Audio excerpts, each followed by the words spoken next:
Let's put the battery in here. Got an energizer. And it's a AA battery. It's a AA battery. So put an energizer, a Duracell in there. Like that. And that turns it on right there, I guess. And battery seems to be good.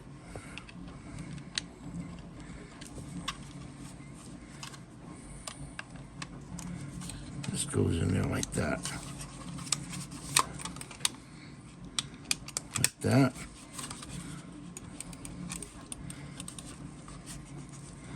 And we got to plug it in. Plug the USB drive in right here.